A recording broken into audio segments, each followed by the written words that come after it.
നമസ്കാരം. മലയാളി വാർത്ത ഇൻസൈഡിലേക്ക് സ്വാഗതം. റഷ്യ യുക്രൈൻ യുദ്ധം 1134 ദിവസം പിന്നിട്ടിരിക്കുകയാണ്. തെക്കുകിഴക്കൻ യുക്രൈനിലെ സപ്പോരിഷിയ മേഖലയിൽ റഷ്യ രാത്രി നടത്തിയ ആക്രമണത്തിൽ ഒരാൾ കൊല്ലപ്പെടുകയും 2 പേർക്ക് പരിക്കേൽക്കുകയും ചെയ്തതായി റീജിയണൽ ഗവർണർ ഇവാൻ ഫെഡോറോവ് പറയുന്നു.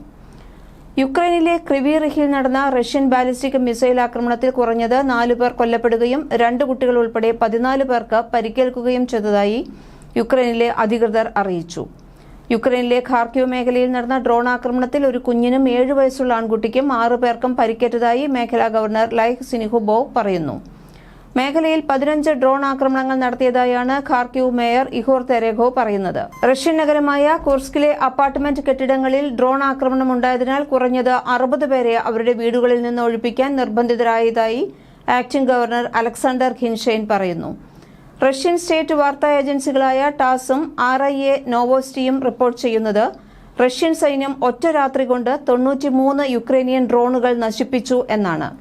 ഇവയിൽ ഭൂരിഭാഗവും കുർസ്ക് മേഖലയ്ക്ക് മുകളിലൂടെ നശിപ്പിക്കപ്പെട്ടു. യുക്രൈനിലേക്ക് വിക്ഷേപിച്ച 74 റഷ്യൻ ഡ്രോണുകളിൽ 41 എണ്ണം രാത്രിയിൽ വെടിവെച്ചിട്ടതായി യുക്രൈനിയൻ വ്യോമസേന അറിയിച്ചു.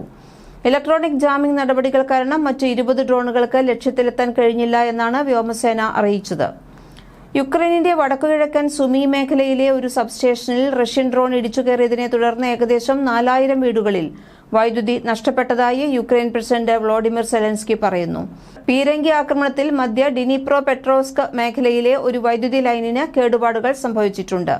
പ്രസിഡന്റ് വ്ളാഡിമിർ പുടിന് സൗദി അറേബ്യയിലേക്ക് പോകാൻ പദ്ധതിയില്ല എന്ന് ബുധനാഴ്ച ക്രെംലിൻ പറയുന്നു. കാരണം വരുമാഴ്ചകളിൽ US പ്രസിഡന്റ് ഡൊണാൾഡ് ട്രംപ് ഇവിടെ സന്ദർശിക്കുന്നുണ്ട്. ഇരു നേതാക്കളും അവിടെ കൂടിക്കാഴ്ച നടത്തുമെന്ന അഭ്യൂഹങ്ങൾ തള്ളിക്കളഞ്ഞിരിക്കുകയാണ്. ഫെബ്രുവരി മുതൽ ട്രംപിനും പുടിനും കുറഞ്ഞത് 2 ഫോൺ കോളുകളെങ്കിലും പരസ്പരം നടത്തിയിട്ടുണ്ട് എങ്കിലും നേരിട്ട് ഇതുവരെ കണ്ടിട്ടില്ല. ഇതേസമയം ഇരു രാജ്യങ്ങളിലെയും ഉന്നത ഉദ്യോഗസ്ഥർ സൗദി അറേബ്യയിൽ ചർച്ചകൾ നടത്തിയിട്ടുണ്ട്. അടുത്ത മാസം ആദ്യം ഗൾഫ് രാജ്യം സന്ദർശിക്കുമെന്ന് ട്രംപ് തിങ്കളാഴ്ച പറഞ്ഞിരുന്നു. ഇവ പൂർണ്ണമായും US രാഷ്ട്രത്തലവന്റെ മാത്രം പദ്ധതികളാണ്. പുടിനുമായി ഒരു തരത്തിലും ഇതിനൊന്നും ബന്ധമില്ല എന്ന് ക്രെംലിൻ വക്താവ് ദിമിത്രി പെസ്കോവ് ബുധനാഴ്ച അറിയിച്ചിരുന്നു. ജനുവരിയിൽ അധികാരമേറ്റതിനുശേഷം ട്രംപ് റഷ്യയുമായി ഊഷ്മളമായ ബന്ധം പുലർത്താൻ ശ്രമിച്ചിരുന്നു. പുടിനുമായി ഉടൻ തന്നെ ഒരു നേരിട്ടുള്ള കൂടിക്കാഴ്ച നടത്തുമെന്ന് താൻ പ്രതീക്ഷിക്കുന്നുവെന്ന് ആവർത്തിച്ചു പറഞ്ഞിട്ടുമുണ്ട്. എന്നിരുന്നാലും യുക്രൈനിൽ US നിർദ്ദേശിച്ച വെടിനിർത്തൽ അംഗീകരിക്കാൻ റഷ്യ വിസമ്മതിച്ചതിൽ ട്രംപ് അതൃപ്തൻ തന്നെയാണ്. കഴിഞ്ഞ മാസം സൗദി അറേബ്യയിൽ യുക്രൈനിയൻ റഷ്യൻ ഉദ്യോഗസ്ഥരുമായി US വെവ്വേറെ ചർച്ചകൾ നടത്തിയിരുന്നു. ഊർജ്ജ അടിസ്ഥാന സൗകര്യങ്ങൾക്കെതിരായ ആക്രമണങ്ങൾ നിർത്താൻ ഇരുവരും സമ്മതിച്ചതായി പ്രഖ്യാപിച്ചിരുന്നുവെങ്കിലും കഴിഞ്ഞ 24 മണിക്കൂറിനുള്ളിൽ കീവ് റഷ്യൻ ഊർജ്ജ സൗകര്യങ്ങൾ 2 തവണ ആക്രമിച്ചതായി മോസ്കോയുടെ പ്രതിരോധ മന്ത്രാലയം ആരോപിക്കുന്നു. ബെൽഗോറഡ് അതിർത്തി മേഖലയിലെ സ്വന്തം അണക്കെട്ടുകളിൽ ഒന്ന് റഷ്യ വ്യോമാക്രമണം ഉപയോഗിച്ച് തകർത്തതായി ജർമ്മനിയുടെ ഡച്ച് പ്രൈസ് അജൻഡർ DPA വാർത്താ ഏജൻസി റിപ്പോർട്ട് ചെയ്തു. അണക്കെട്ട് നശിപ്പിക്കാനുള്ള കാരണം വ്യക്തമാക്കിയിട്ടില്ല. കസാക്കിസ്ഥാന്റെ എണ്ണ കയറ്റുമതിയും US ഭീമന്മാരായ ഷെഫ്രോണും എക്സോൺ മൊബൈലിലും കൈകാര്യം ചെയ്യുന്ന കരിങ്കടൽ തുറമുഖ ടെർമിനലും അടച്ചുപൂട്ടാൻ ഉത്തരവിട്ടതായി റഷ്യ അറിയിച്ചു.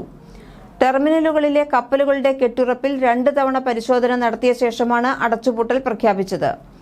അമേരിക്ക കഴിഞ്ഞാൽ യുക്രൈനെ ഏറ്റവും കൂടുതൽ സൈനിക സഹായം ലഭിക്കുന്നത് ജർമ്മനിയിൽ നിന്നാണ്. യൂറോപ്പിലും പശ്ചിമേഷ്യയിലും ആയുധങ്ങൾ വാരിക്കോരി കൊടുത്ത് ഒടുക്കം പാപ്പരായതോടെ അമേരിക്ക യുക്രൈനെ കൈവിട്ടിരിക്കുകയാണ്. ഡൊണാൾഡ് ട്രംപ് അധികാരമേറിയതോടെ അമേരിക്കയുടെ വാതിലുകളും യുക്രൈന് മുന്നിൽ കൊട്ടിയടയ്ക്കപ്പെട്ടു. മാത്രമല്ല, സമാധാനമെന്ന നിലയിലേക്ക് കാര്യങ്ങൾ എത്തിക്കാൻ ട്രംപ് ആവശ്യത്തിന് സമ്മർദ്ദവും യുക്രൈനുമേൽ ചെലുത്തിവരുന്നു. എന്നാൽ കാര്യങ്ങൾ ഒരു കരക്കെത്തിക്കാൻ എല്ലാവരും ശ്രമിക്കുമ്പോഴും യുക്രൈന് കൂടുതൽ സൈനിക സഹായം വാഗ്ദാനം ചെയ്യുകയാണ് ജർമ്മനി ഇപ്പോൾ.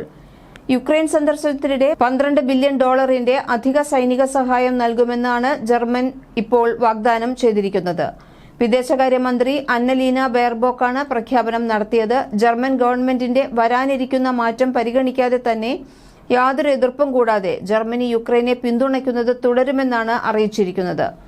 Christian Democratic Union, Christian Social Union, Social ഡെമോക്രാറ്റുകൾ എന്നിവ ഉൾപ്പെടുന്ന ഒരു പുതിയ സഖ്യ സർക്കാരാണ് ഇനി ജർമ്മനിയിൽ ഉണ്ടാകാൻ സാധ്യതയുള്ളത്. CDU നേതാവ് ഫ്രെഡറിക് മെഴ്സിനാണ് ചാൻസലറാകാൻ സാധ്യത കൽപ്പിച്ചിരിക്കുന്നത്. യുക്രൈൻ സഹായത്തിന്റെ വക്താവായ മെഴ്സ് ഏപ്രിൽ 20-ന് ഈസ്റ്ററോടെ പുതിയ സർക്കാർ നിലവിൽ വരുമെന്ന് നേരത്തെ തന്നെ പറഞ്ഞിരുന്നതുമാണ്. യുക്രൈനിന് €3 ബില്യൺ ഹ്രസ്വകാല പിന്തുണ നൽകാനും 2029 വരെ 8.25 ബില്യൺ യൂറോ സൈനിക സഹായം നീക്കിവെക്കാമെന്നുമാണ് പ്രഖ്യാപിച്ചിരിക്കുന്നത്. യുക്രൈനിനായി 130 മില്യൺ യൂറോ മാനുഷിക സഹായത്തിനും സ്ഥിരതാ ഫണ്ടുകൾക്കും ഉടൻ അനുവദിക്കുമെന്ന് ബെയർബോക്ക് പറയുന്നു. റഷ്യയും യുക്രൈനും തമ്മിലുള്ള 3 വർഷത്തെ യുദ്ധത്തിൽ ഒരു സമാധാനം ഉറപ്പാക്കാനുള്ള US പ്രസിഡന്റ് ഡൊണാൾഡ് ട്രംപിന്റെ ശ്രമങ്ങൾ സ്തംഭനാവസ്ഥയിലാണെന്ന് ചൊവ്വാഴ്ച ജർമ്മനിയുടെ മുഖ്യ നയതന്ത്രജ്ഞൻ വിശേഷിപ്പിച്ചു. ഇതേസമയം ഒരു പരിഹാരം കണ്ടെത്തുന്നതിനായി വാഷിംഗ്ടണും മോസ്കോയും തമ്മിലുള്ള ചർച്ചകൾ തുടരുന്നത് പ്രോത്സാഹജനകമാണെന്നാണ് ചൈനയുടെ വിദേശകാര്യമന്ത്രിയുടെ അഭിപ്രായം. അപ്രഖ്യാപിത സന്ദർശനത്തിനായി കൈവിലെത്തിയ ജർമ്മൻ വിദേശകാര്യമന്ത്രി അന്നലീന ബെയർബോക്ക് വെടിനിർത്തൽ കരാർ രൂപീകരിക്കുന്നതിൽ USഉം റഷ്യയും തമ്മിലുള്ള പ്രതിസന്ധി കാരണം യൂറോപ്യൻ സഖ്യകക്ഷികൾ യുദ്ധത്തിൽ യുക്രൈന് പിന്തുണ നൽകുന്നത് തികച്ചും നിർണായകമാണ് എന്ന് പറയുന്നു. യൂറോപ്യന്മാർ യുക്രൈനൊപ്പം നിൽക്കുന്നു എന്ന് കാണിക്കേണ്ടത് അത്യന്താപേക്ഷിതമാണ് എന്നായിരുന്നു അന്നലീന ബെയർബോക്ക് പറഞ്ഞത്. 2022 ജനുവരി മുതൽ 2024 ഒക്ടോബർ വരെ ജർമ്മനി യുക്രൈന് ഏകദേശം 11 ബില്യൺ യൂറോ സഹായം നൽകിയിട്ടുണ്ട്. റഷ്യയുമായുള്ള സംഘർഷത്തിൽ യുക്രൈനിന്റെ ഏറ്റവും വലിയ ദാതാവായ അമേരിക്ക ട്രംപിന്റെ വരവോടെ കാല് മാറിയതോടെയാണ് ആ സ്ഥാനത്തേക്ക് ഇപ്പോൾ ജർമ്മനി എത്തുന്നത്. ട്രംപ് ഞായറാഴ്ച റഷ്യൻ പ്രസിഡന്റ് വ്ളാഡിമിർ പുടിനെയും യുക്രൈൻ പ്രസിഡന്റ് വ്ളോഡിമിർ സെലൻസ്കിയുമായും സംസാരിച്ചതിനുശേഷം എത്രയും പെട്ടെന്ന് യുദ്ധം അവസാനിപ്പിക്കും എന്ന് താൻ പ്രതിജ്ഞയെടുത്ത റഷ്യ യുക്രൈൻ യുദ്ധം തുടരുന്നതിൽ നിരാശ പ്രകടിപ്പിച്ചു. എന്നാൽ ചർച്ചകളിൽ പുരോഗതി കൈവരിക്കുന്നുണ്ട് എന്നാണ് ട്രംപ് തറപ്പിച്ചു പറയുന്നത്. അതേസമയം മോസ്കോയിൽ സമ്മർദ്ദം ചെലുത്താനായി കൂടുതൽ ഉപരോധങ്ങൾ ഏർപ്പെടുത്തുമെന്ന് പരിഗണിക്കുമെന്നും ട്രംപ് പറയുന്നു. യുക്രൈനിന്റെ ധാതുവിഭവങ്ങൾ ലഭ്യമാക്കുന്നതിൽ USുമായുള്ള ഒരു കരാറിൽ നിന്ന് പിന്മാറാൻ സെലൻസ്കി ശ്രമിക്കുന്നതായി ട്രംപ് ആരോപിച്ചു. ധാതു കരാറിനെക്കുറിച്ചുള്ള നിബന്ധനകൾക്കായി ചർച്ചയിലാണെന്നും വിഷയത്തിൽ യുക്രൈൻ ആദ്യ റൌണ്ട് കൂടിയാലോചനകൾ നടത്തിയിട്ടുണ്ട് എന്നും യുക്രൈൻ വിദേശകാര്യമന്ത്രി ആൻഡ്രീ സിബിഹ ചൊവ്വാഴ്ച പറഞ്ഞു. യുക്രൈനിലെ അധികാരികളോട് റഷ്യൻ ഗവൺമെന്റിന്റെ സംശയങ്ങൾക്കിടയിലും ഭാഗിക വെടിനിർത്തൽ കരാറിൽ ഇരുപക്ഷവും പുരോഗതി കൈവരിച്ചിട്ടുണ്ട്. ഉടനടി വെടിനിർത്തൽ പാലിക്കാൻ യുക്രൈൻ തയ്യാറാണെന്നും സന്നദ്ധമാണെന്നും ബെയർബോക്ക് അവകാശപ്പെട്ടു. എന്നാൽ യുദ്ധത്തിന് താൽക്കാലിക ഇടവേള ഉണ്ടാകില്ല എന്നാണ് പുടിൻ മുമ്പ് പറഞ്ഞിരുന്നത്. യുക്രൈനും അതിന്റെ പാശ്ചാത്യ സഖ്യകക്ഷികൾക്കും അവരുടെ ആയുധശേഖരം സംഭരിക്കാൻ ആവശ്യമായ സമയം നൽകുന്നതിന് മാത്രമേ താൽക്കാലിക വെടിനിർത്തൽ ഉപകരിക്കൂ എന്നാണ് പുടിന്റെ ഭാഷ്യം. ശാശ്വതമായ ഒരു പരിഹാരം ഉറപ്പാക്കുന്ന ഒരു സമഗ്ര കരാറാണ് മോസ്കോ ആഗ്രഹിക്കുന്നതെന്ന് അദ്ദേഹം തറപ്പിച്ചു പറയുന്നു. ഇതേസമയം റഷ്യയുടെയും യുക്രൈനിന്റെയും മാരകമായ ആക്രമണങ്ങൾ തുടർന്നുകൊണ്ടേയിരിക്കുന്നു. റഷ്യയുടെ ബെൽഗോറഡ് മേഖലയിലെയും യുക്രൈനിന്റെ സപരോജിയ മേഖലയിലെ റഷ്യയുടെ നിയന്ത്രണത്തിലുള്ള ഭാഗത്തെയും ഊർജ്ജ സൗകര്യങ്ങൾക്കു നേരെ യുക്രൈൻ പുതിയ ഡ്രോൺ ആക്രമണങ്ങൾ നടത്തിയതായി റഷ്യയുടെ പ്രതിരോധ മന്ത്രാലയം ആരോപിച്ചു. റഷ്യയുടെ അധിനിവേശത്തെ പരാജയപ്പെടുത്താനുള്ള കൈവിന്റെ ശ്രമങ്ങളെ പിന്തുണയ്ക്കുമെന്ന് യുക്രൈന്റെ യൂറോപ്യൻ പിന്തുണക്കാർ പറയുന്നു. പുടിന് ഉത്തര കൊറിയയിൽ നിന്നും ഇറാനിൽ നിന്നും സൈനിക സഹായം ലഭിക്കുന്നുണ്ട്. ചൈനയും റഷ്യയ്ക്ക് നയതന്ത്ര പിന്തുണ നൽകുകയും ഊർജ്ജ ഉപഭോക്തൃ വസ്തുക്കളുടെ വ്യാപാരത്തിലൂടെ സാമ്പത്തിക സഹായം നൽകുകയും ചെയ്യുന്നുണ്ട്. ട്രംപിന്റെ കീഴിൽ US റഷ്യ ബന്ധം മെച്ചപ്പെട്ടതിനാൽ യുദ്ധം അവസാനിപ്പിക്കാനുള്ള വാഷിംഗ്ടന്റെ ശ്രമത്തിൽ ചില ഫലങ്ങൾ കൈവരിച്ചിട്ടുണ്ട് എന്ന് മോസ്കോ സന്ദർശനവേളയിൽ ചൈനീസ് വിദേശകാര്യമന്ത്രി വാങ് യി പറഞ്ഞിരുന്നു. ഇതേസമയം സ്വയം രക്ഷയ്ക്ക് ആവശ്യമായതുപോലും കയ്യിലില്ലാത്ത സമയത്താണ് യുക്രൈനെ സഹായിക്കാൻ ജർമ്മനി ഓടിക്കൊണ്ടിരിക്കുന്നത്.